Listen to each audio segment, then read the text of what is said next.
Bonsoir à tous. Le thème de ce soir, c'est pionniers du changement, pioneers of change. Et un pionnier, la définition d'un pionnier, c'est quelqu'un qui ouvre le chemin, c'est quelqu'un qui sort des sentiers battus. Et il me semble qu'on ne peut pas être un pionnier du changement si on ne commence pas par soi-même. On ne peut pas aller très loin. Donc du coup, ce que je vais partager avec vous ce soir, c'est entre guillemets, des exercices de psychologie positive, des informations de psychologie positive qui vont peut-être vous aider à savoir où vous en êtes, à être dans une démarche de self-awareness, de savoir où on en est, où on veut aller, quelles sont nos forces, quelles sont nos faiblesses. Mon talk, je l'ai appelé Pioneer of Our Own Path, c'est-à-dire savoir d'abord où on en est, afin de pouvoir frayer un chemin, sortir des sentiers battus et permettre à d'autres de nous suivre. Donc, pour commencer, en fait, ce que je voulais vous parler d'un réflexe cognitif qui est hyper important, qui, quand on le connaît, change la vie. C'est le negativity bias. Qu'est-ce que c'est que le negativity bias? Le negativity bias, ça veut dire qu'à intensité égale, des événements de nature négative vont avoir un effet plus puissant sur votre cerveau que des événements de nature positive. Et en fait, suivant les études, le ratio il est de 1 à 5, voire de 1 à 8. C'est-à-dire qu'il vous faudrait 8 événements positifs, par exemple, dans une journée, pour combler un seul événement négatif. Et ce qui se passe avec ce negativity bias, c'est ce negativity bias en fait qui va faire que on va développer des préjugés, on va développer des stéréotypes et on va surtout, par rapport à soi-même, se créer des idées limitantes. C'est-à-dire qu'on va penser qu'on n'est pas bon à quelque chose ou là, que notre vie elle est complètement à la ramasse parce qu'on n'a juste pas réussi un examen et on ne va plus du tout avoir de recul sur les choses.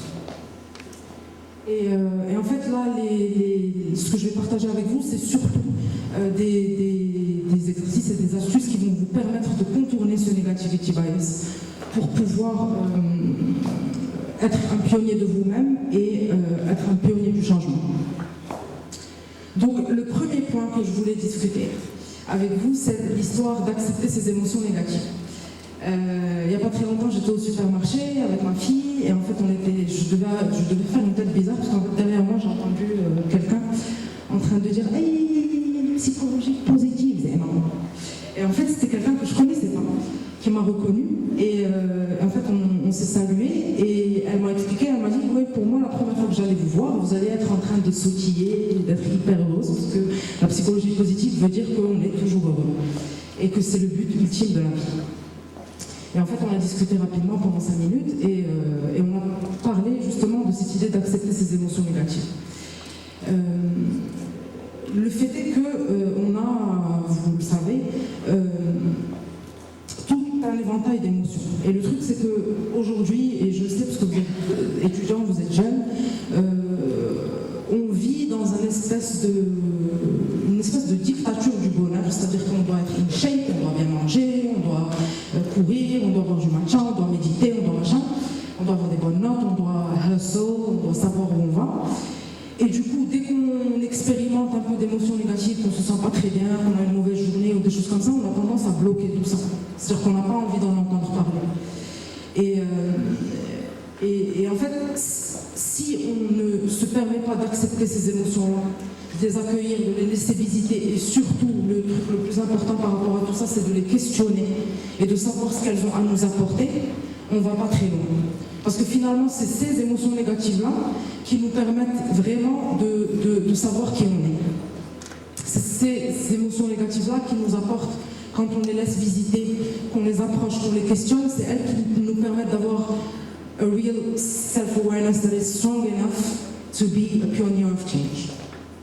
Donc, cette histoire d'émotions négatives est hyper importante, elle est cruciale. Tal Ben-Sahar, un prof à Harvard, disait très justement sur le ton de la rigolade qu'il y a 2 types d'individus sur Terre qui n'expérimentent pas d'émotions négatives, c'est les psychopathes et les morts. Donc déjà, si vous en expérimentez, c'est que tout va bien. Et le fait de les accepter va réellement vous changer la vie. Ça, c'est le premier point. Et en fait, je voulais terminer ce point-là en partageant cette citation avec vous qui me touche beaucoup et que j'adore, de Jung, qui est un des plus éminents, un des plus anciens psychiatres dans les années 20 à Paris. Et en fait, il disait ce qu'on ne veut pas savoir de soi-même finit par arriver de l'extérieur sous forme de destin. C'est-à-dire qu'il y a très souvent, on connaît tous ce type de personnes dans nos familles, dans notre entourage, etc., qui se disent « Ah, et on accepte et on essaie de chercher des excuses à travers les autres, à travers l'environnement, alors que tout simplement on ne s'est pas questionné assez et on n'a pas questionné nos traumas, on n'a pas questionné nos émotions négatives et on se dit « Ouais, le mektoub ». Justement, ce n'est pas le mektoub, c'est juste nos émotions qu'il faut questionner. Le deuxième point, donc j'en rigolais tout à l'heure parce que ça faisait genre love yourself un peu à la Justin Bieber, mais c'est la réalité, c'est-à-dire qu'il faut développer son self-love. Donc on sait tous comment développer son self-love, self-care, forgive yourself, set boundaries, blablabla. Et en fait, moi, ce que je voulais voir avec vous, parce que vous êtes des étudiants et que vous êtes jeunes et frais, et qu'on parle de Pioneers of Change ce soir, c'est surtout l'idée de do things. Faites des choses, osez faire des choses, ne faites pas les choses par tactique. Il faut absolument essayer d'éviter ça, parce qu'en fait, ce qui se passe, c'est que vous allez vous retrouver à 30 ans, 40 ans, 50 ans, dans une quête de sens. C'est-à-dire que ce que vous allez être en train de faire ne va plus avoir aucun sens, et que vous allez vous poser des questions et vous dire comment j'en suis arrivé là. Oui, je gagne bien ma vie, oui, j'ai tout pour être heureux, mais finalement, ça ne fonctionne pas. Pourquoi ? Parce que j'ai fait les choses par tactique. Donc le fait de se dire d'où, en fait, c'est un camarade d'école de publicité qui avait fait un TED Talk, comme je lui ai piqué cette slide. En fait, je ne sais pas si vous vous souvenez, on faisait tout ça quand on était gamin, ces dessins avec des points à points, connecting dots. Et en fait, si je devais donner une image de do things, c'est-à-dire que si vous avez la chance de connaître votre passion et de savoir ce que vous aimez faire, faites-le sans calculer. Et en fait, à chaque fois, vous allez planter un point. Et vous allez planter des points, et à un moment, vous allez connecter les points, et ça va faire que ça va être votre vie amoureuse, votre carrière. Tout ça va se faire naturellement sans calculer, parce que ça va être vous à un moment donné, et en fait, le dessin sera forcément parfait parce qu'il vous représentera. Mais c'est ça, en fait, pour moi, être un pionnier of change, c'est-à-dire de savoir ce qu'on aime, d'avoir la chance de le découvrir. Ça passe par questionner ses émotions négatives en grande partie, et planter ces points-là. Et en fait, à un moment, le dessin que vous allez faire va faire que vous allez être ce pionnier. C'est-à-dire que vous allez découvrir votre unicité à travers tout ça. Le troisième point, c'est un point essentiel, c'est la résilience. C'est-à-dire qu'il faut développer sa capacité de résilience. Je sais que on a très souvent tendance à croire que c'est une qualité, que ça fait partie d'une personnalité, que c'est pas quelque chose qu'on acquiert. Sauf que ce n'est absolument pas le cas, c'est quelque chose que l'on peut acquérir. C'est quelque chose sur laquelle on peut travailler. Like going strong, bouncing back. Essayez toujours l'exercice le plus criant pour la résilience, c'est d'essayer de s'extraire en fait de son présent. C'est-à-dire d'essayer de faire de la visualisation, de se voir un peu, de prendre un moment, de se poser dans un coin et d'essayer de s'observer, d'abord dans sa chambre d'étudiant, ensuite dans sa ville, ensuite dans son pays, ensuite, et on s'extrait un peu comme à la Google Maps et de réaliser en fait que c'est juste de relativiser en fait. Il y a, tant que vous êtes là et que vous pouvez apprendre, la vie ne devient pas plus facile, c'est juste nous qui devenons résilients en fait. Et on passe tous par des choses difficiles. L'image, pour en parler, est une super belle image. C'est certes pas un trait de caractère, mais c'est super culturel. C'est-à-dire qu'au Japon, on ne voit pas bien ici.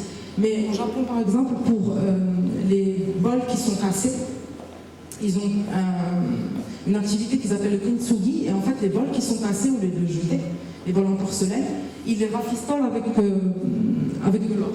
C'est-à-dire avec de la glu mélangée avec de l'or ou avec du platine ou avec de l'argent. Et en fait, ça fait des bols qui sont un peu artistiques, un peu... C'est beauty of scars, c'est-à-dire la beauté d'une chose quand elle a été cassée et qu'elle devient encore plus belle, parce que notre force, elle vient de ces événements-là. Et en fait, la résilience aussi, elle vient de quoi? Elle vient de ce qu'on disait, tout est en psychologie positive, tout est hyper connecté, c'est-à-dire que la résilience va venir du fait qu'on a questionné nos émotions négatives. Et la résilience va venir du fait qu'on va aimer ce qu'on est en train de faire et que ce qu'on est en train de faire est plus grand que soi.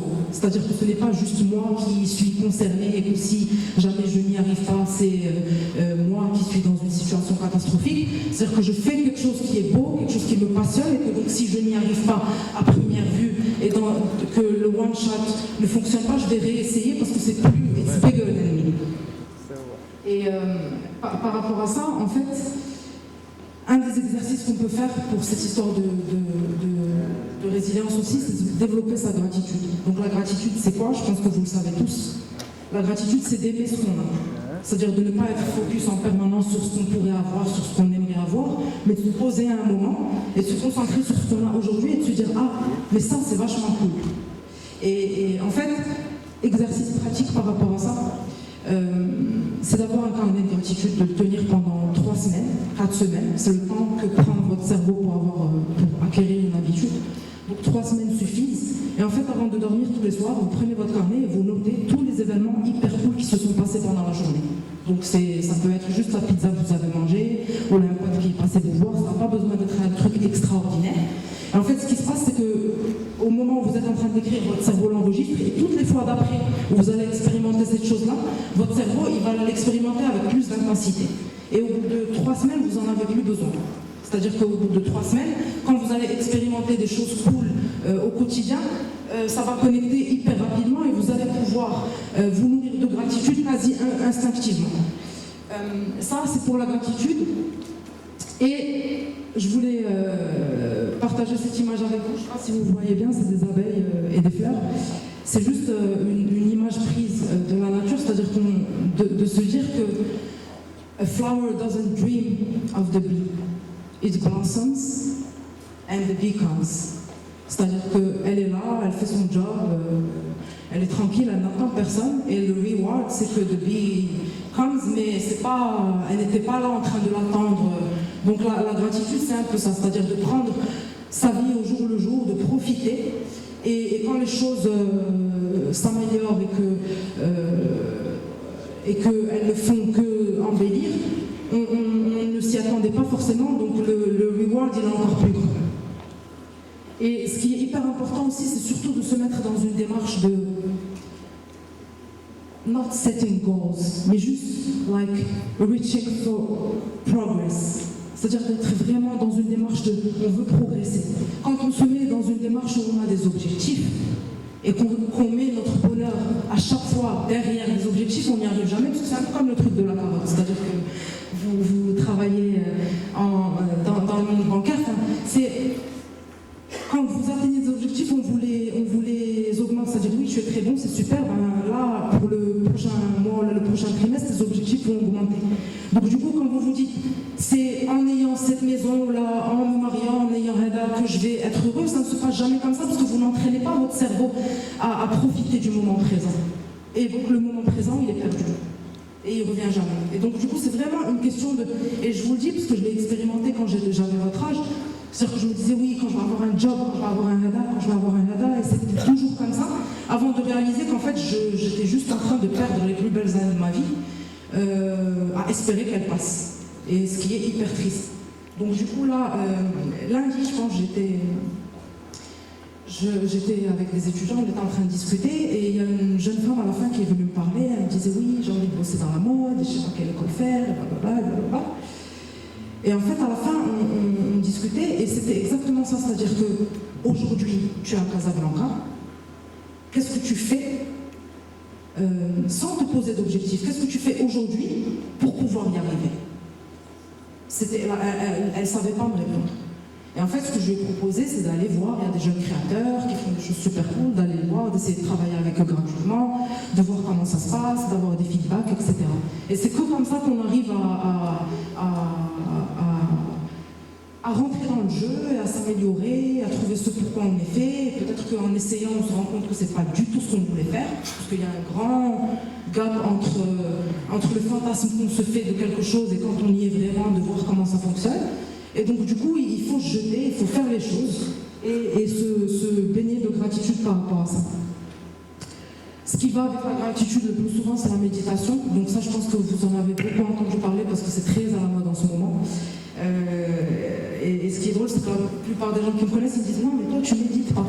Parce qu'en fait, encore une fois, dans le fantasme du développement personnel, ces dernières années, pour méditer, il faut être sur la plage avec son petit thé, avec une bougie parfumée à côté, etc.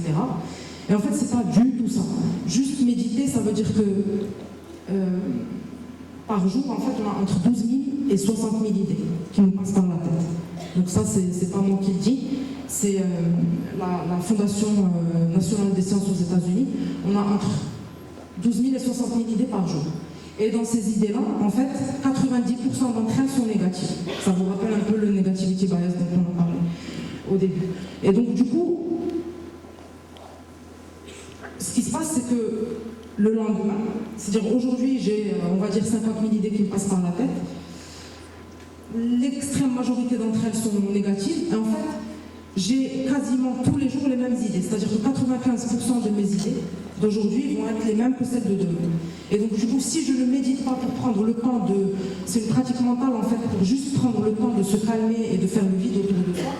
Si je ne prends pas le temps de méditer, je passe à côté de plein de choses et je n'arrive pas à faire la part des choses entre toutes les idées qui me passent par la tête et je perds ma puissance, en fait. Je perds mon focus. Je n'arrive pas à me concentrer. Donc juste là, je vous ai mis une image des bureaux de Google en Suisse, parce que depuis 30-40 ans déjà, il y a beaucoup de grandes entreprises, dont Walt Disney au départ, qui font méditer leurs employés tous les jours entre 10 à 15 minutes, parce que ça les aide à se concentrer, à être plus créatifs. Et le dernier point, c'est donner. Donner, c'est-à-dire que donner fait partie de ce qu'on disait tout à l'heure, c'est-à-dire something bigger than you. Et en fait, juste pour clôturer, à